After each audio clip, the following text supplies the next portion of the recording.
Maurice, we're here in Columbia, South Carolina.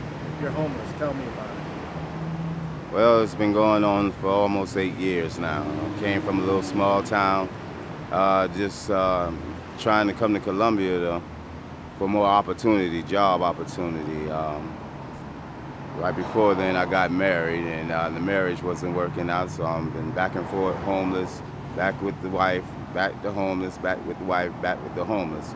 So right now, I'm basically just looking for employment, um, staying in a shelter that, keep you for 30 days, but it's hard to, try to get a job with a backpack on your back, going trying to get interviews and things for jobs because you're not allowed to leave your bags or your belongings at the shelter. So you get 30 days, and then after that, 14 days later, you can go back. So I'm just... Who gets their life together in 30 days, right? And they kick you out after 30 days for 14 days. And then what do they expect you to do? I guess they just expect you to leave Columbia. I don't know, because it's getting very hard for homeless people. Some people who are homeless, they're making it bad on other people, I guess, because some people just like the way they're living. So for a person who are really trying to get on their feet and even have kids to take care of, it's not happening quick enough because you don't have a lot of resources here downtown. Columbia, South Carolina. So you're sober and you're looking for work. Yeah, I'm sober and I'm looking for other people have been out here too long, and I believe they've given up. They've given up. Because you know what I mean? It's not that they're necessarily bad people, but because there's no resources, they've given up. And when you give up, life really sucks. So you might as well anesthetize yourself from it.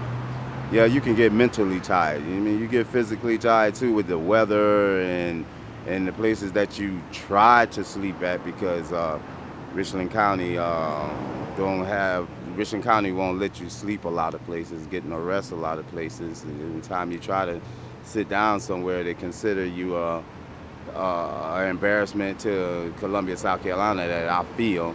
So they basically don't help you out in situations. They got a lot of abandoned buildings or buildings that could be rented out, or 10-story buildings I walk by and they'd rather open them into expensive restaurants instead of trying to get some type of resources for people who are really trying to get on their feet, especially people my age. And you're trying. And I'm trying each and every day. I mostly stay at the library on the 3rd floor filling out applications online.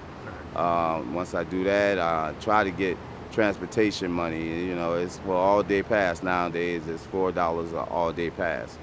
And you do your daily temps, but that's minimum wage. And once you get that and you get a little washing powder and stuff to wash your clothes and necessities that you really need, and if you're in pain, you got to buy your own little medicine and things that you need. So you really can't save money to really do what you need to do because you mainly got to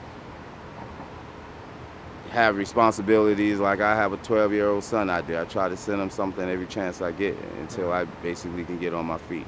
So it's a struggle out here. I mean, I'm not down in Columbia, South Carolina, because some people will help you. You won't starve, but it's hard for you to get a job, especially if you do have a little criminal background history record. It don't have to even be violent. It could be misdemeanors. A lot of people just see you as a person that is not, I guess, how can I put it, good enough for their business. I mean, I don't want to see you being homeless with a bag on your back coming in for employment and they feeling like they're not going to get customers like they need to get customers. Like I said, I really don't understand it, but I know if you make some wrong choices in South Carolina, you can get penalized for them because it's really no resources for you to be able to get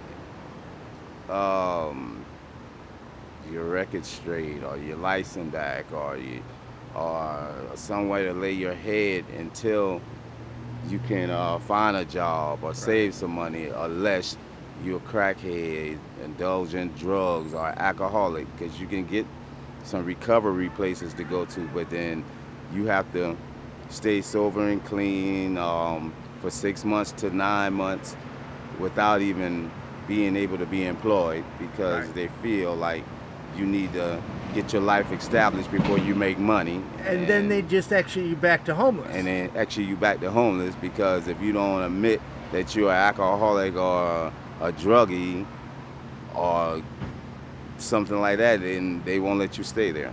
You cannot get into a program. So you're like sober, that. so you can't go into any place like that. No, if I'm sober. So your only choice is the 30-day in, 14-day out, 30-day in, 14. It's so stupid.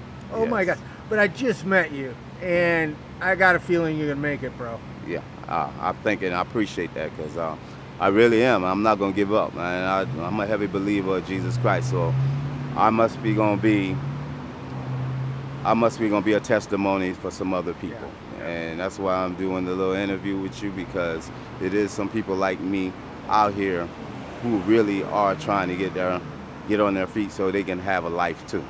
Because this is not living, this is just surviving. If you had 3 wishes, what would they be? One of my wishes would be, well, for 3 wishes, to have my own home, to live comfortable, not rich or nothing, but to live comfortable and take care of my family.